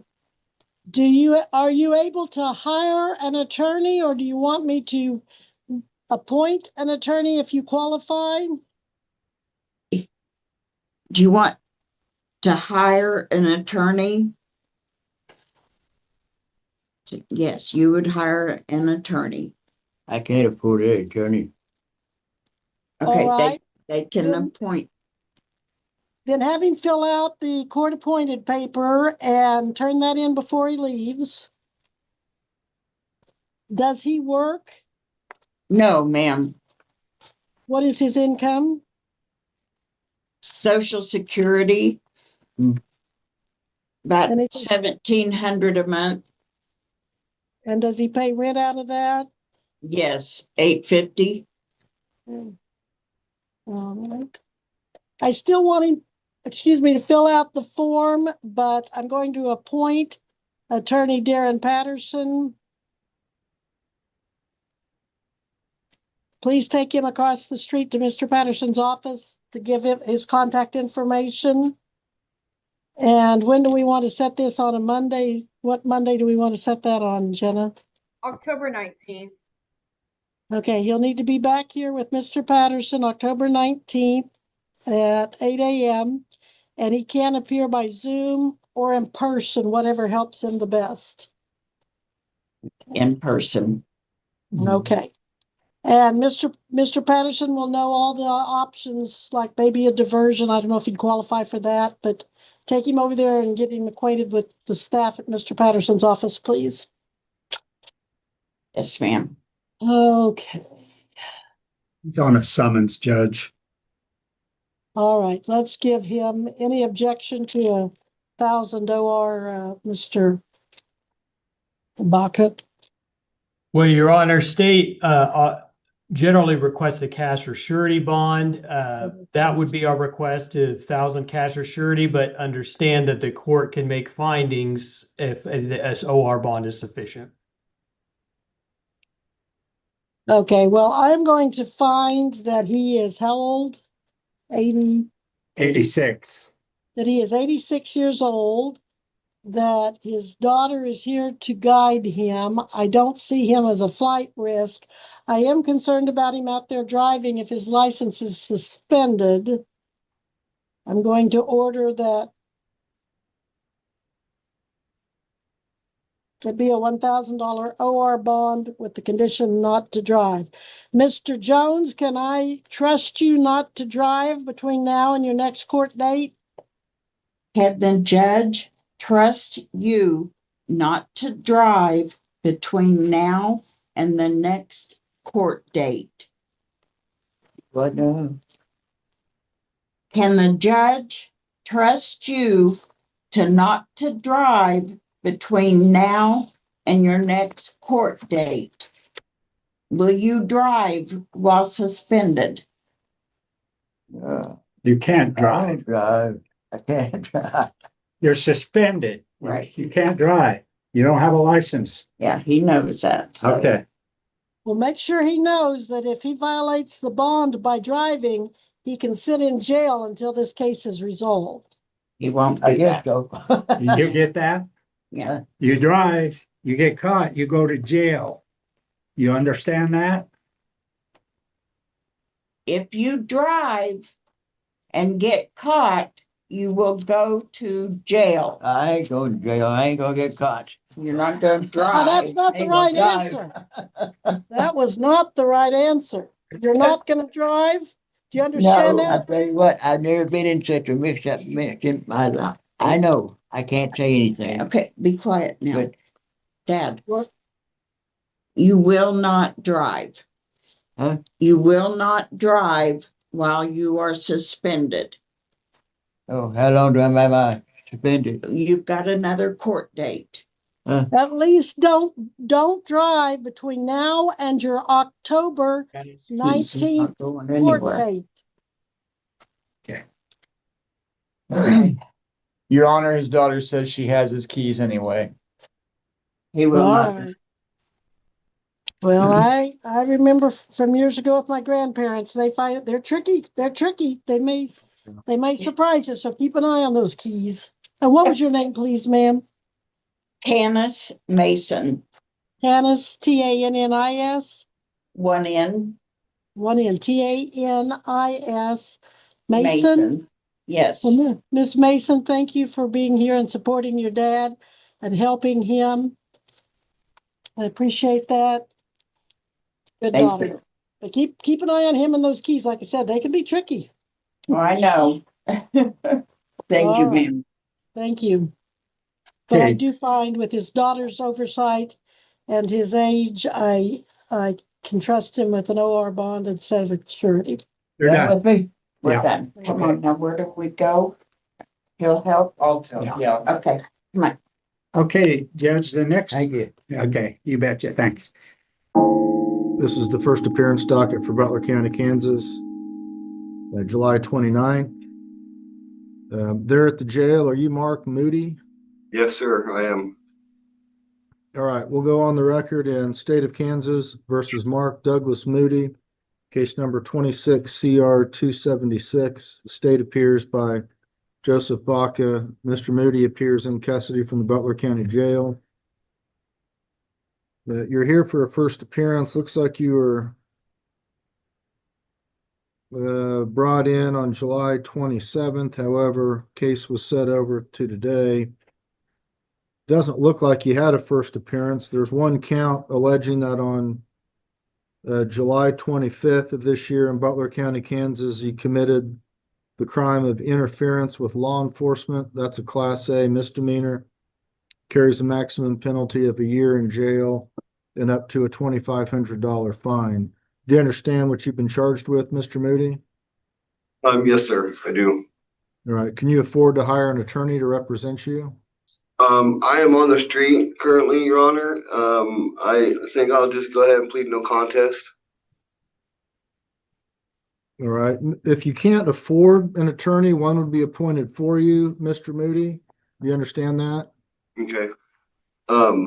Is that keeping me in jail the whole time, or would I get a court date and be released so I can try to possibly see what kind of help the city can help me with? I'm new to the city. I'm from Wichita, so I'm not. We'd need to set a bond. There's a bond right now. It looks like it's a $5,000 cash or surety bond. But Mr. Baca, what would be your recommendation for bond if this was set over? Yes, Judge, and I can inform a little bit. We were here on first appearance on Monday. There was a potential other charge that we were exploring, but we were waiting reports. Can't inform the court. That was the reason we set it over to today. Those reports didn't come in, so we're not at this time exploring the other charge. Based on a concern for future appearance, as the defendant's own statement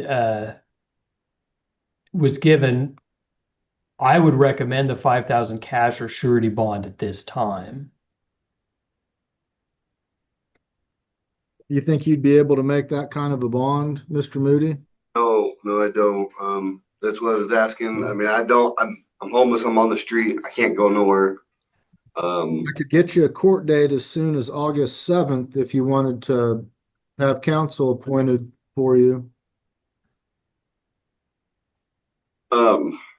That's still leaving me in jail. If you can't make a bond, I haven't decided if what I'm gonna set the bond at. The state's recommended 5,000. You say you're homeless. You're from Wichita. Yeah. How long have you lived in Wichita? I've lived in Wichita ever since 2004. Do you have friends or acquaintances here in Butler County? I do have a couple family members out by El Dorado Lake, just east of here. I have my grandma. She's got a house and she's got, means to possibly be able to help me, but I don't know her number. I don't know anything at all whatsoever right now. And with the case, I mean, I'd just be willing to go ahead and plead no contest, like I said, and just get it done and over with and accept what I'm gonna, instead of setting it over. I mean. Okay, well, you have the right. If you want to enter a no contest plea, I need to go over some things. That's with fine. you. And what I've just been explaining is you do have a right to have an attorney represent you. If you can't afford an attorney, one would be appointed for you. You understand you have that right? Yes. You do have the right to represent yourself. You do have a right to have a trial, either to a jury or to the court on these charges. Yes, Your Honor. The state has the burden to prove your guilt beyond a reasonable doubt on each element of the charges against you before you would be able to be found guilty. Do you understand that? Yes, Your Honor. Okay. Knowing you have those valuable rights, do you wish to waive your right to have counsel and proceed with a no contest plea? Yes, Your Honor. All right. Is there a waiver of counsel form there at the jail? Yes, Your Honor. All right. I need you to read through that, Mr. Moody. If you have any questions about it, be sure to ask me. He is signed it, Your Honor. All right. And Mr. Moody, you're able to understand everything in the written waiver of counsel? Yes, sir. All right. I explained to you earlier that on a Class A misdemeanor, the maximum penalty is a year in jail and up to a $2,500 fine. Do you understand that?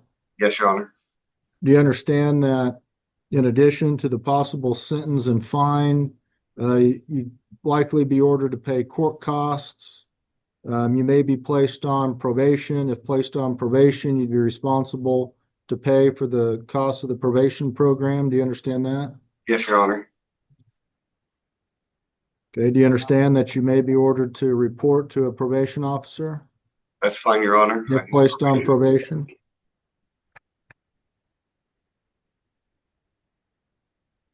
All right. Your options, you've indicated you want to enter a no contest plea. When you enter a no contest plea, you're not admitting to the charge. However, you're choosing not to contest it. And if the court finds there to be a sufficient factual basis, then you would be found guilty. I would seek that factual basis from the state's prosecutor, Mr. Baca. Do you understand that?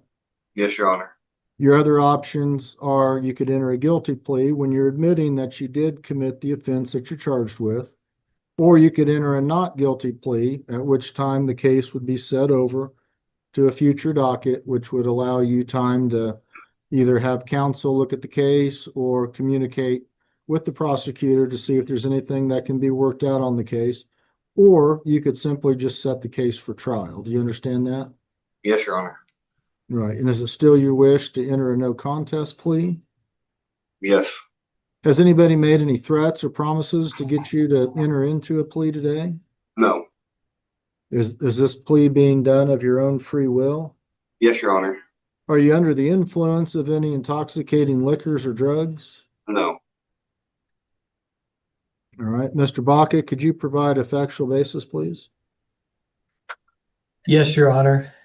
Your Honor, if we were to proceed to trial, the state would show that on July 25th of 2026, El Dorado Police Department Officer McGathy was at a location here in Butler County, Kansas.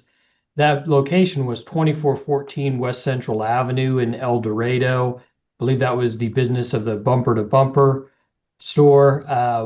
At about 12:15 hours in the morning, he observed the defendant was rummaging through the trash of that business, which is prohibited from doing rummaging through trash within the city limits.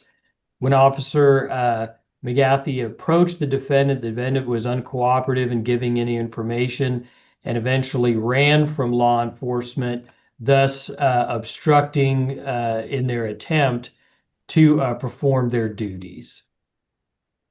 All right. Mr. Moody, that's the factual basis that's been presented. Do you have any comment? You don't have to. You've Yeah, I know. The only thing I can really say is the law enforcement officer did already know my name.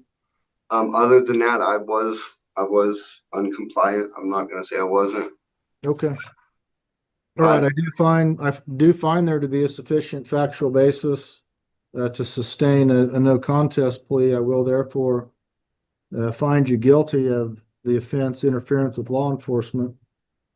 I want to go ahead and proceed to sentencing at this time. Mr. Baca, what are your recommendations for an appropriate sentence? Yes, Your Honor. Your Honor, our recommendations at this time are going to be a controlling jail sentence of 6 months. Recommend 12 months of a reporting probation. Have the defendant pay court costs and a probation fee, as well as the standard orders of probation. While, Your Honor, I will clarify that for this type of charge, generally may question what exactly someone wants to do on probation. I think given his current situation, as well as his criminal history, which he does have prior felony convictions for criminal threat, as well as some misdemeanor convictions, hoping to maybe see that he kind of gets set up with employment on the right track to avoid any future convictions. And that's the reason for the state's recommendation today. All right. Mr. Moody, is there anything that you would like to say before I pronounce sentence? I would like to ask for a chance to prove myself to this community. I know I have had priors and I have struggled with mental health and everything too during those times. And I've gotten better at it. I'm not gonna say I'm perfect on it right now, but given giving a dog a bone, I guess you can say, when they ask for it, could possibly help. I don't know. It's usually in court. I deny the help that they offer, and right now I'm asking for it. So, I mean, I'd be willing to do 12 months probation, no problem whatsoever. The jail thing for me seems like every time that I go back, I find myself back in there again and again, and it's more of a routine. Okay. Have you been sitting out there since the 25th? Out here? Yeah. I've been here since Friday. Yes, sir. All right. So you've been there since Friday. It's now Wednesday afternoon. All right. And if you do get out, where are you going to go? What's your plan? I don't plan on leaving El Dorado. Like I said, I have a grandmother that lives out by El Dorado Lake. I got to get a ride somehow. It's probably about 3-4 miles. It's right before Rose Hill or Rosola or right before the next city. Roselia? Yeah, Roselia. That's it's right before it. Mary Lowry. I don't. Have you been in contact recently? Will she know you'll be coming out? She would not know I'm coming out. Her and her husband have owned that piece of land now for the last 20-30 years. I'm hoping she's there. I know a few other people here, but I'm really stretching out here, man. I know there are some places here that help out homeless people with maybe some water and stuff like that. Do you know where those resources are? I walked by one on Central, I think it was, or I can't remember if Central runs west and east or if it runs the other way. Central and 5th or Central and 6th. Okay. Well, maybe somebody out at the jail can maybe point you in the right direction. I don't know myself to tell you exactly where to go, but I'm going to place you on 12 months reporting probation from a 6-month controlling jail sentence. I'm going to order that you be released today. You're going to be ordered to follow all standard conditions of probation, which means reporting as directed, abstaining from violating the law. You're not to use or possess alcohol or illegal drugs while you're on probation. I'm going to order you pay the court costs of the case, as well as your probation supervision fees. I'm not going to order a fine. Now, you do need to keep your probation officer advised of where you're going to be living. Understanding you're homeless, basically, right now. But you need to have some sort of home base, so to speak. And if that's being part of the homeless initiative here in town, utilize those resources, perhaps try to get a hold of your grandmother or any other people you know here in town.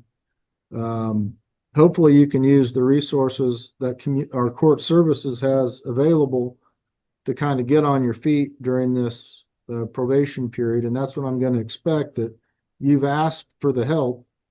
And while court services job isn't to get you employment and those sorts of things, they can perhaps point you in the right direction and at least provide a little bit of stability and accountability.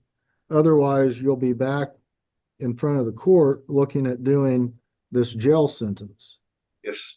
So yes, I'd like you to utilize the resources rather than the taxpayers paying for you to sit out there in jail.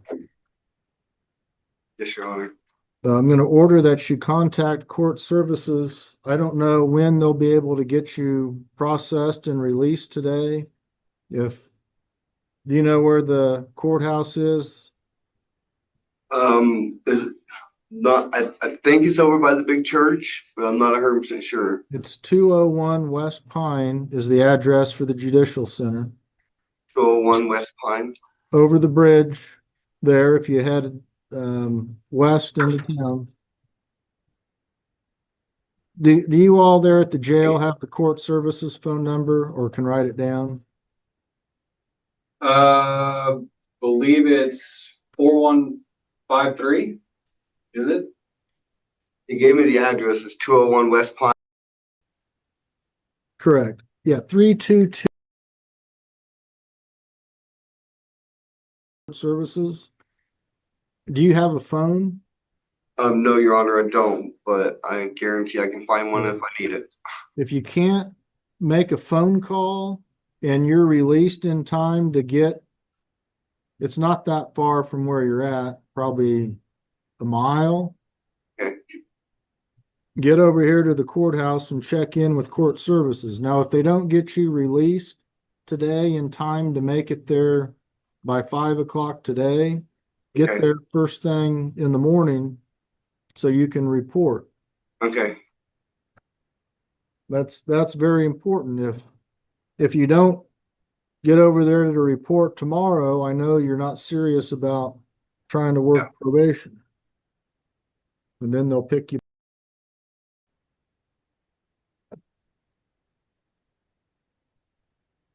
All right. I'm going to order a payment plan for you. I'm going to give you a little bit of leeway since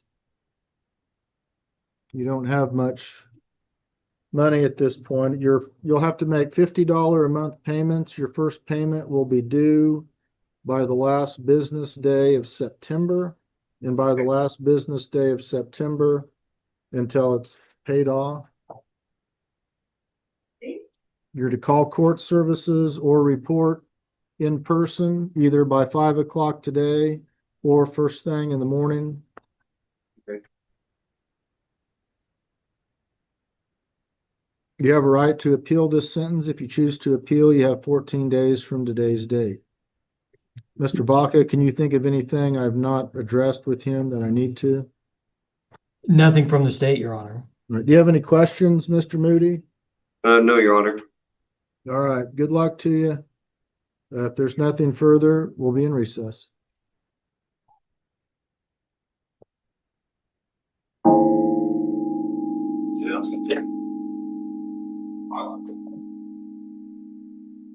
Good afternoon. Are you Vincent Aids? Yes, sir. All right, we're on the record in State of Kansas versus Vincent Allen Aids, case number 26 CR 152. The state appears by Mr. Baca. Mr. Aids appears in custody from the Butler County Jail. Looks like you failed to appear in front of Judge Rickey on his preliminary hearing control docket. On June 22nd, Judge Rickey issued a no bond hold. He announced that looks like James Watts had previously been appointed. He had a conflict, so attorney Robert Moody was appointed to represent you. I'm going to put this back in front of Judge Rickey on his preliminary hearing control docket.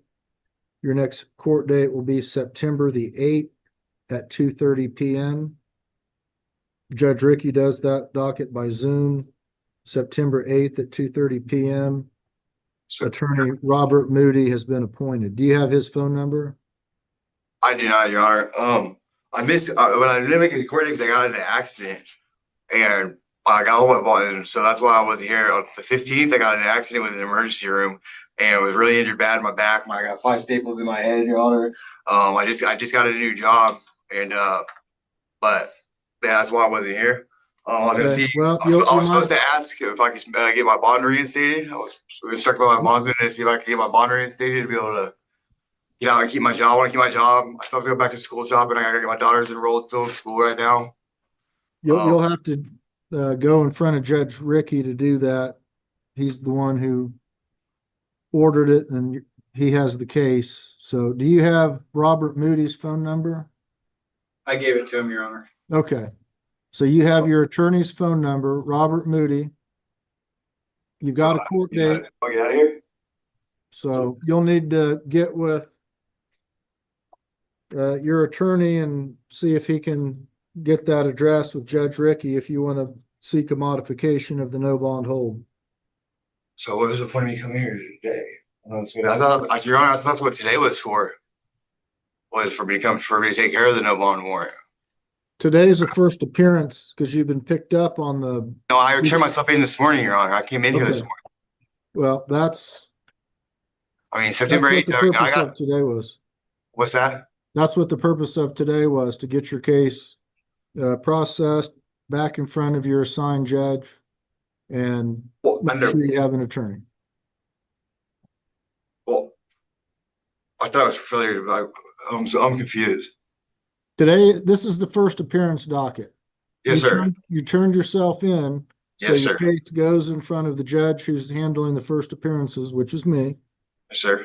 So you failed to appear in front of Judge Ricky. So your case is now being placed back on one of his dockets. On September 8th. And so I stay in the jail until September 8th. Correct, unless you can get modification of that bond Yeah, well, that's what.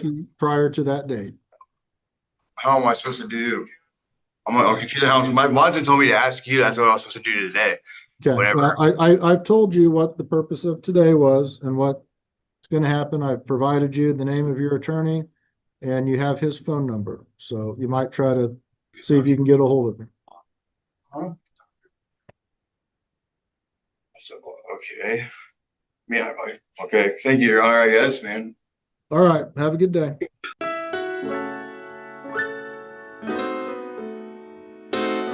And thank you guys. I guess, man. Oh, God. What have I done? I don't even know.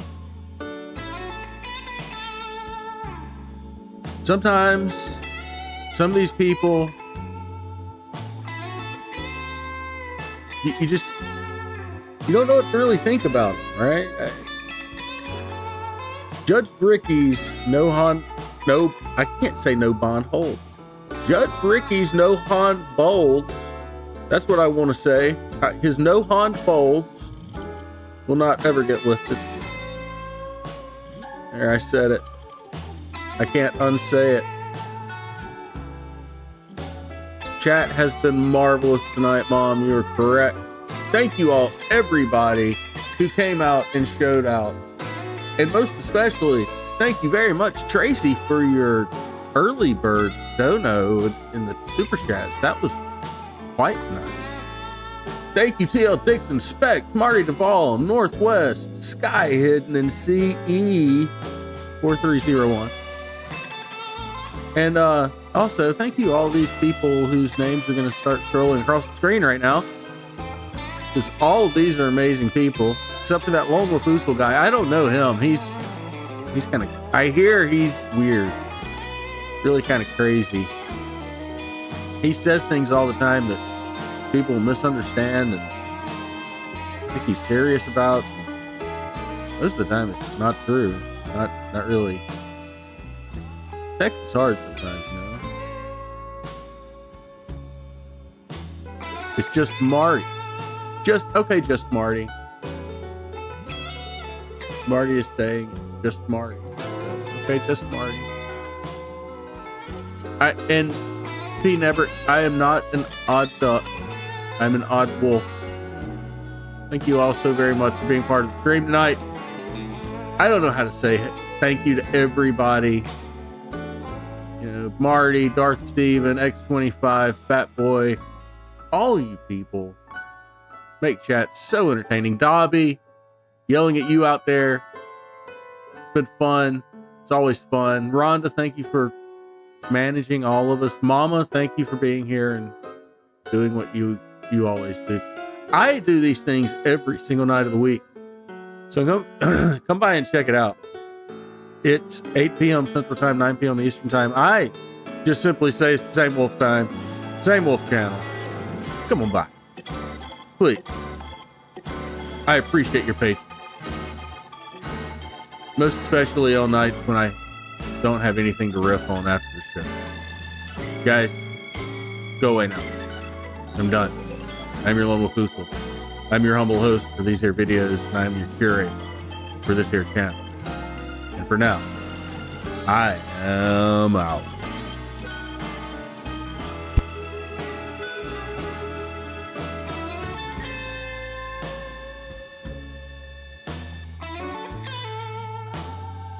I love y'all's too. Carl's last order of squirrels. Squirrel!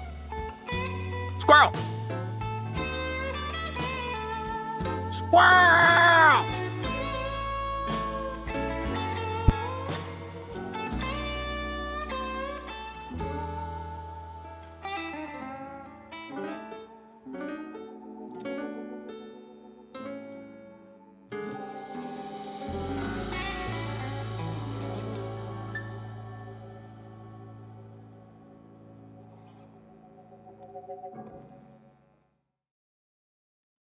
And remember, only you can take a bite out of crime.